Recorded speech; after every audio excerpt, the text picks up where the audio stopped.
how good of a program Ferris is. And I think Grand Valley obviously has been there for a long time too. But I mean, aren't those two as close to D1 as you're going to get? Aren't they? I mean, they're like right there. Yeah, they're the measurables. You know, when you're playing in the GLIAC, and you talk about national football at the Division II level.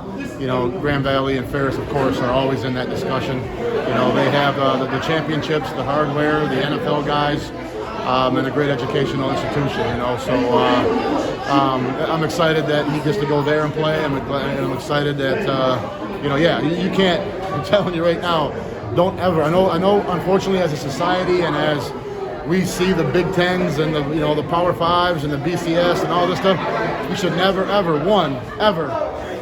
downplay a young man going to any level of college, playing football, and getting an education. I don't care if it's Baker, MCC, wherever, any sport, any athlete, anytime a young person decides to go to college, I mean, that should be celebration of its own. Then they get to play football no matter what level, but then there's definitely no eyebrow raising when you talk about, Grand Valley and Ferris State. Just talk about the rivalry, between Crowley and Tyrese that's going to start now. Oh, I love it. It's going to be fun. I did have a player back in the day before I had anyone play at Ferris. We had some guys at Saginaw. But now, it's going to be fun to see these two. I think Amari's going to take off at receiver. I know they're I'm not in their coaches' rooms, but I do think that's where it's going to be a really good fit for him. And I think T.O. is going to be, going to go to Grand Valley and make a splash right away. And he's so smart that he'll learn the playbook.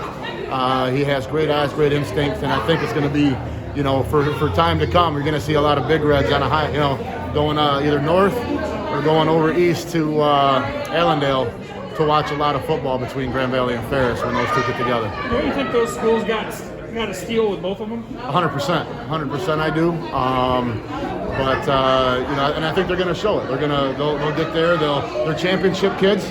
They know how to fit in a championship locker room. They've played a lot of games.